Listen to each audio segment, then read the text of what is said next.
I call the member for Solomon. Thank you, Mr Deputy Speaker. The introduction of this Clean Energy Bill and associated bills and the potential long-term ramifications should these bills become legislation are deep, divisive and possibly the most damaging in terms of issues I've ever witnessed in the public domain. In fact, the words deep and divisive fail to adequately paint the true picture of potential impact and voter sentiment being felt in the broader community and indeed in my electorate of Solomon. The Prime Minister, as we heard prior to the last federal election, said, and I quote, "There will be no carbon tax under the government I lead." These words remain deeply etched in the minds of most Australians, including school children. Yes, the current leader of this great nation stood before all Australians and categorically ruled out a carbon tax. Yet, 1 year on, here we sit, the 43rd Parliament, the new paradigm, divided and engaged in bitter debate on this issue, an issue which has the capacity to unseat a government. From my own electorate, people from all walks of life, all sectors of the community, all socio-economic circumstances and of all political persuasions tell me that this new tax is nothing more than a money grab by an inept government and that it won't do anything to help the environment. The general consensus is that this tax has nothing to do with sustainability and the longer-term cleaner and greener environment. Mr Deputy Speaker, sustainability is a question that many of my constituents have pondered and have candidly discussed with me. They have said, how can we talk about sustainability with the implementation of a carbon tax? It just doesn't make sense.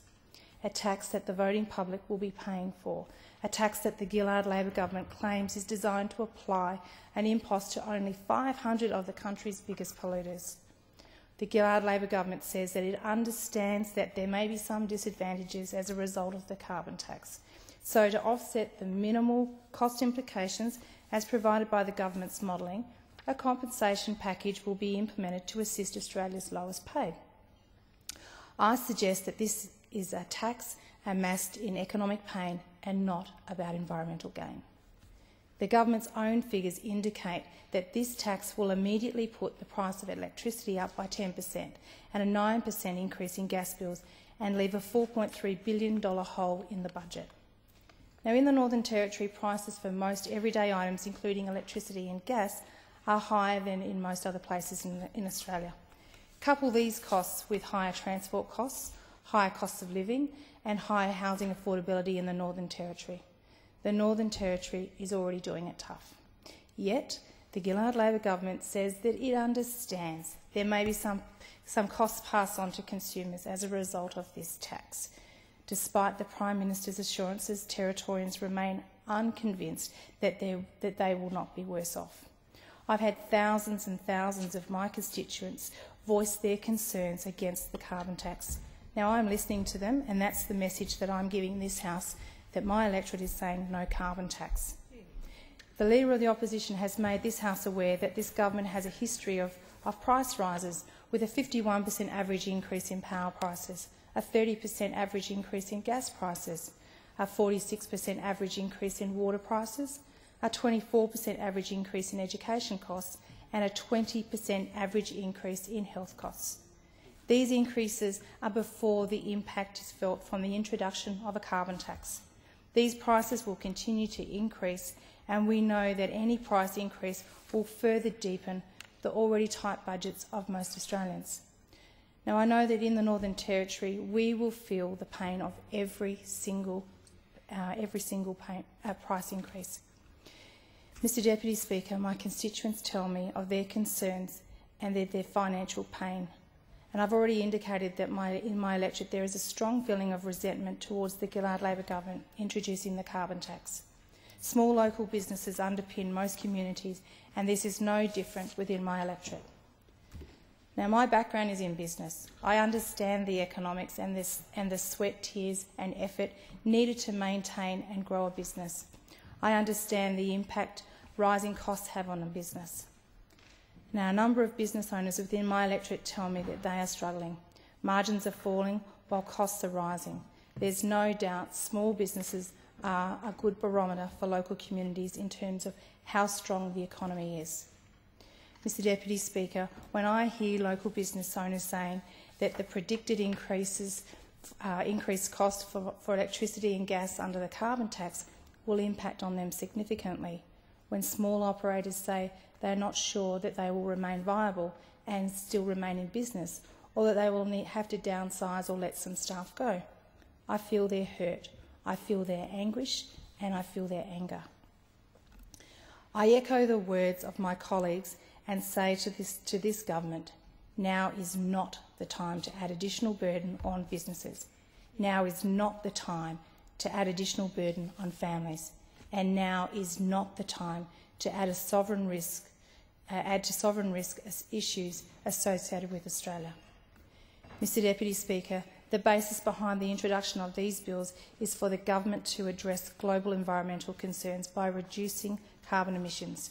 A key element of the government's policy propels Australia towards reaching a 5% reduction in greenhouse gas emissions by 2020. But this is not through a mechanism of environmental sustainability, but by an internationally linked scheme for the purchase of offshore permits. Excuse me. The Prime Minister has said this is going to be an internationally linked scheme, and so it should be.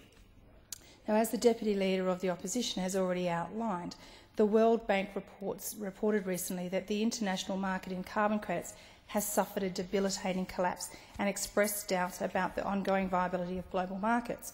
Trading in credits, which commenced following the adoption of the Kyoto Protocol in 2005, $25 billion was generated over the years 2005 to 2009. However, figures for last year indicate a collapse of $1.5 billion. And why? Due to the concerns about the ongoing commitment of nations post the Kyoto expiry in 2012. Internationally, concerns are being raised about the potential for corruption and crime in respect of dealing in carbon credits. Instances of fraud, as evidenced within the European Union, are already a real concern, with an estimated $57 billion of taxpayer funds, as proposed by the Gillard Labor government in its carbon tax policy, is being sent offshore to purchase and secure carbon offsets to enable the government to reach its target of 80% emissions reduction by 2050. Australia, from a global perspective, in many respects, is viewed as a responsible corporate citizen in the global community.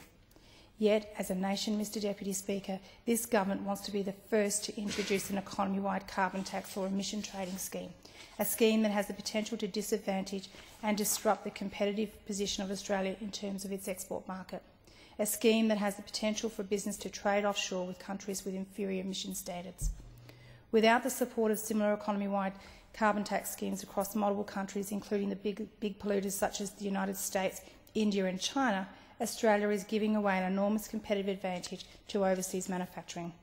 In a time when there is uncertainty in the global economy, at a time when most countries are focused on the business of their own local economic development, at a time when countries are trying to maintain, if not improve, the standard of living for themselves, our current Labor government seems determined to reduce our standard of living through the implementation of this carbon tax.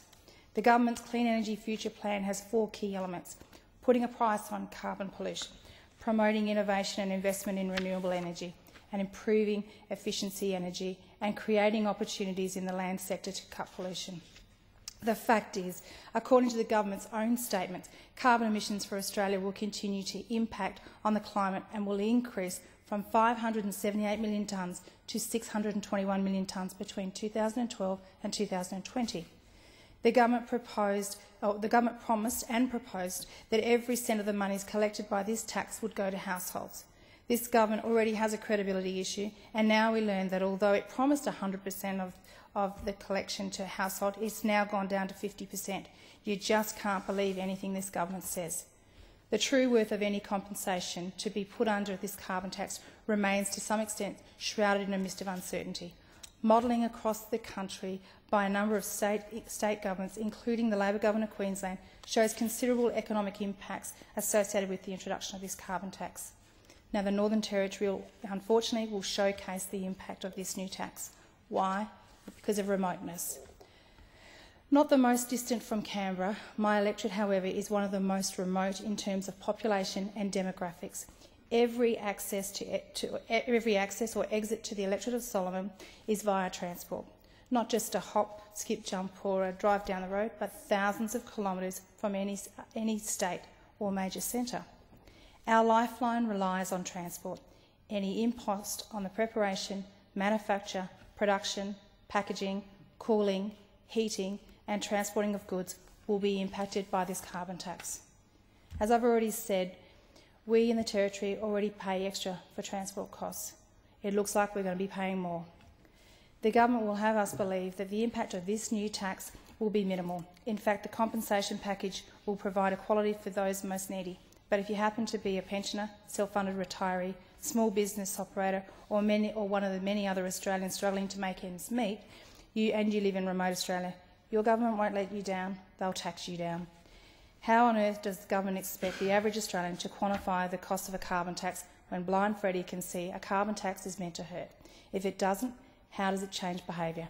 How does the cost of trading carbon credits address the impact of climate change in Kakadu or the Great Barrier Reef? I'd like to share with the House an example of how this tax affects a local aviation business in my electorate, Air North, an award-winning Territory-grown business that commenced operations in 1978 as an air charter service across the Territory.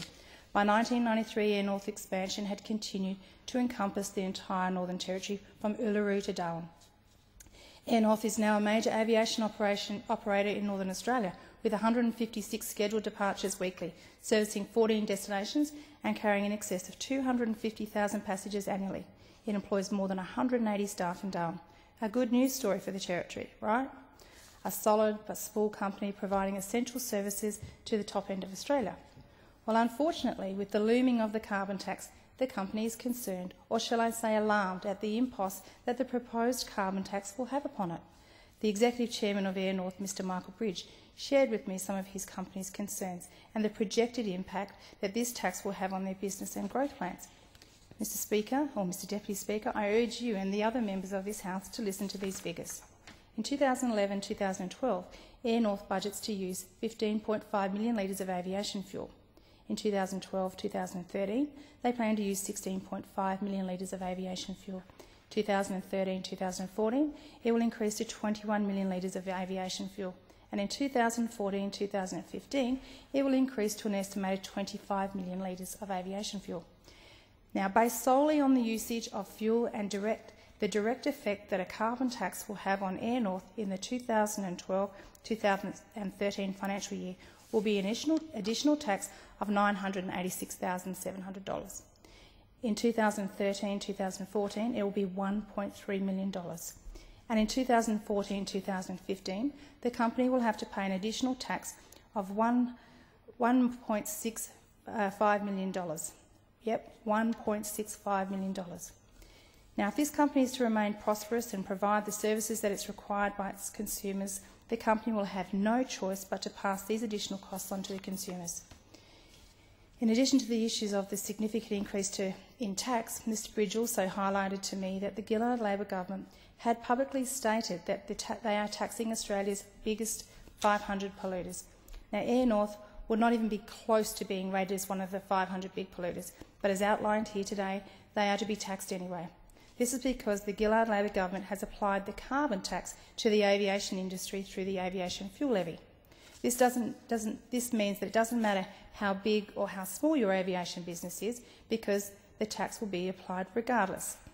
Air North are not the only aviation company that will be affected, as this will be applied equally to other Territory aviation companies, including Hardy Aviation, Chartair, Pearl Aviation, right down to the small operators in private aircrafts. They will all be paying the tax.